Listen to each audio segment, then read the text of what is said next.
Chegou o mês de novembro e junto chegou também uma série de mensagens nova aqui na nossa comunidade, chamada Canções de Esperança. E essa vai ser uma série baseada em alguns salmos da Bíblia. Porque os salmos são porções, talvez as mais conhecidas da palavra de Deus. Se você parar para pensar, mesmo quem não vai a nenhuma igreja, ou até mesmo aqueles que se declaram assim, eu sou sem religião, né? Muito provavelmente pessoas assim já se depararam com algum salmo ou com ao menos um trechinho de um salmo. Porque são as partes mais conhecidas. Tem gente que até deixa o Salmo 91 aberto em casa, como se fosse um amuleto ou algo místico, né? Para trazer a bênção sobre aquela casa, né? Não acho que seja a melhor forma de usar o salmo, mas as pessoas usam assim. Tem também os que dizem que alguns salmos são mais fortes. Já ouviram isso? Salmo tal é forte, esse é porreta, como diz, né? Numa pesquisa rápida na internet eu vi que o Salmo 23, alguns dizem que é um salmo para quem quer prosperidade. Talvez porque o salmo diz, o Senhor é meu pastor, nada me faltará, né? Então se não vai faltar nada, eu vou ter muito. Uma conclusão precipitada sobre isso. Mas é interessante que mesmo que os salmos sejam os trechos mais conhecidos, parece que são os menos compreendidos da Bíblia. E até que faz sentido, porque salmos são canções do povo de Deus do passado. Isso são os salmos. E nem sempre a gente entende o que a letra de uma música quer dizer, né? A gente precisa ouvir mais vezes a mesma música, precisa pensar a respeito, porque as palavras que o autor da letra da música escolhe, essas palavras são escolhidas para que ao mesmo tempo traga sentido, feche com a rima e se encaixe na métrica da melodia. Só que salmos foram escritos em hebraico, Antigo Testamento. Então a métrica é diferente do português. Melodia não conhecemos. O livro de Salmos é como se fosse um inário, um livro de cânticos, que foi usado pelo povo de Deus já no Antigo Testamento e no Novo Testamento muitas vezes também. A gente não sabe as melodias, a notação musical, essas bolinhas que a gente hoje conhece, né, dentro da partitura, isso foi inventado muito tempo depois. Lá no Antigo Testamento não tinha estúdio para gravar, eles não usavam Spotify para ouvir as músicas, então o que restou para a gente foram as letras dessas músicas, que todos nós consideramos serem inspiradas por Deus, porque é a palavra de Deus, está na Bíblia. Aqui no Brasil, na nossa época, tem um ditado que diz assim, quem canta, seus males espanta, né? Todo mundo sabe esse ditado. E é verdade, né? A gente canta muitas vezes para espantar as coisas, aquelas coisas ruins que a gente está pensando, está sentindo. Muitas vezes a gente canta em tempos de aflição, em tempos de desânimo, justamente para espantar a tristeza. E com o povo daquela época também era assim. Eles cantavam em dias de festa, mas também cantavam quando atravessavam alguma dificuldade. Eles cantavam para encher o coração de esperança. E até por isso o livro de Salmos é tão especial, porque são 150 canções diferentes, 150 poemas, 150 salmos. Não importa o momento da vida que você esteja atravessando, muito provavelmente você vai encontrar um salmo que corresponda a esse momento que você está vivendo. Não importam as emoções que você esteja sentindo, sempre tem um salmo no qual você vai se identificar com aquilo que você está vivendo, seja angústia, seja alegria, seja frustração, euforia, saudade e por aí vai, né? Muitos dos salmos foram escritos em grande sofrimento, para que em nosso sofrimento nós tenhamos também uma canção para cantar. O livro de Salmos está cheio de emoções, e por meio dessas palavras inspiradas por Deus, o próprio Deus quer moldar as nossas emoções, quer guiar os nossos pensamentos. A Bíblia conta que o próprio Jesus cantou salmos junto dos seus discípulos. O Novo Testamento diz para nós nos enchermos do Espírito Santo, para a gente cantar salmos, hinos, canções espirituais, cantem de todo o coração.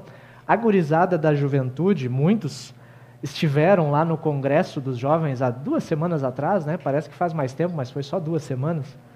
E eles sabem bem o que é participar de uma roda de violão, né? Porque naquele congresso eu não pude acompanhar tudo, eu precisava dormir, né?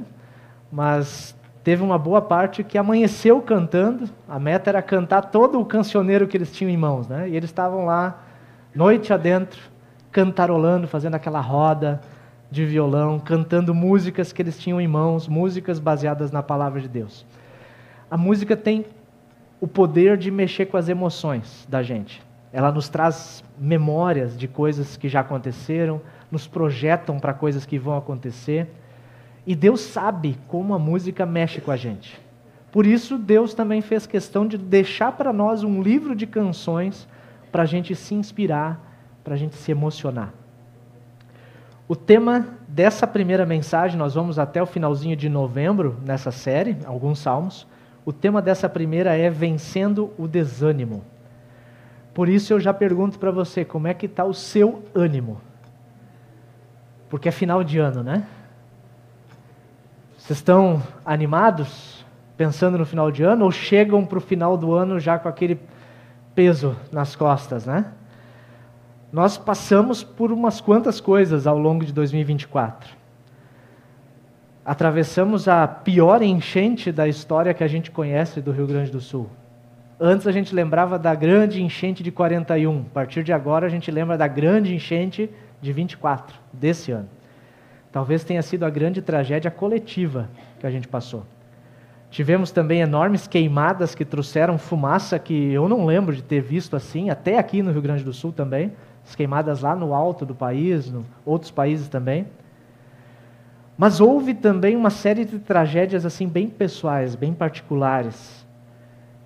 Ao longo desse ano, teve casais que se separaram, teve doenças que apareceram, talvez em você mesmo ou em pessoas que vocês amam, pessoas que se tornaram inválidas ao longo desse ano, morte que chegou, luto que foi provocado, e outros dramas pessoais, e vocês sabem melhor porque cada um vive os seus.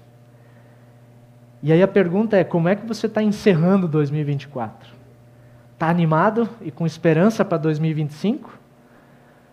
Algumas pessoas me confidenciam e outras a gente nota só de olhar, só de bater o olho, que estão se sentindo cansadas já, que se sentem esgotadas e às vezes até desanimadas e que não existe a noite de sono que consiga resolver todo esse cansaço. Desânimo surge por diversos motivos diferentes.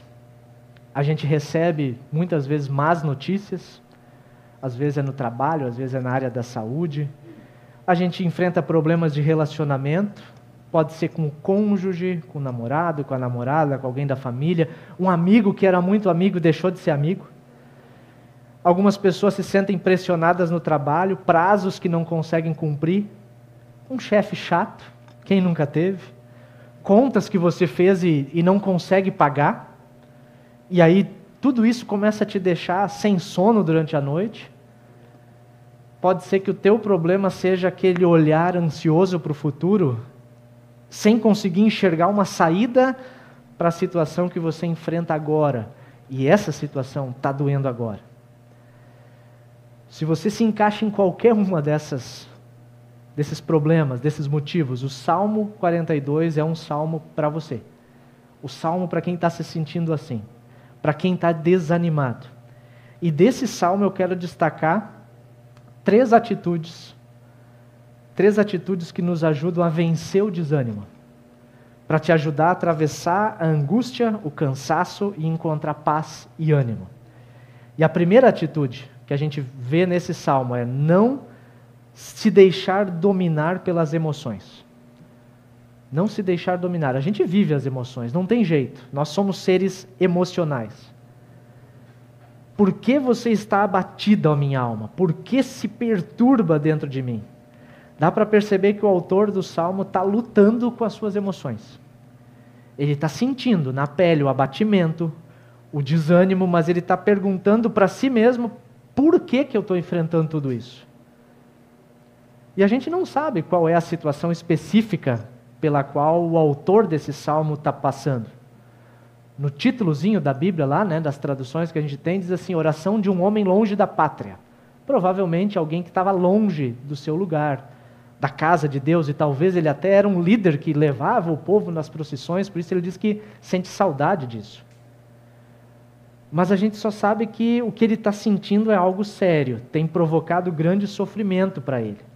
Ele chega a dizer: as minhas lágrimas têm sido o meu alimento dia e noite.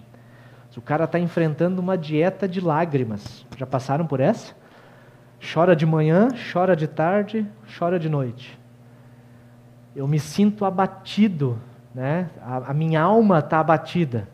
Ele chega a dizer que ele sente como se os seus ossos estivessem quebrando, em razão das pessoas olharem para ele, diante de tanto sofrimento, e ainda perguntaram: e aí, onde é que está o seu Deus?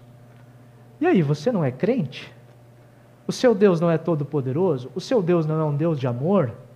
Onde é que ele está agora que você, que é filho dele, está passando por esse sofrimento? Às vezes a gente ou se pergunta assim, ou às vezes as pessoas perguntam para a gente isso também. O autor do Salmo, ele está enfrentando um sofrimento profundo, mas ele não está querendo entregar os pontos. Ele não se rende às emoções. E ele faz isso de duas formas. Primeiro, ele questiona a si mesmo. Por que está tão abatida a minha alma? Qual é a razão de tudo que eu estou sentindo? Porque é preciso compreender o que tem provocado esses sentimentos tão ruins. Para curar, a gente precisa compreender a causa do problema, né? É assim que funciona a medicina no nosso tempo. A gente entende o problema, traz a solução, um remédio. Depois de tentar compreender o problema, ele confronta o problema com uma verdade. Ele diz: espera em Deus.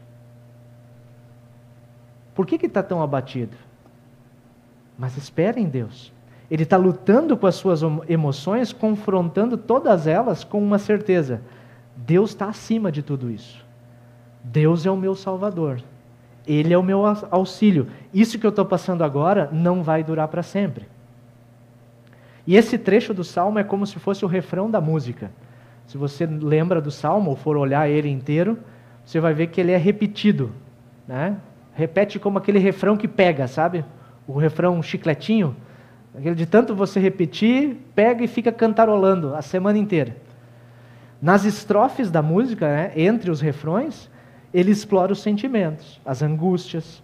Mas no refrão, ele confronta essas angústias, o desânimo, com a certeza de que Deus é Deus. Deus é o auxílio. Ele é a salvação.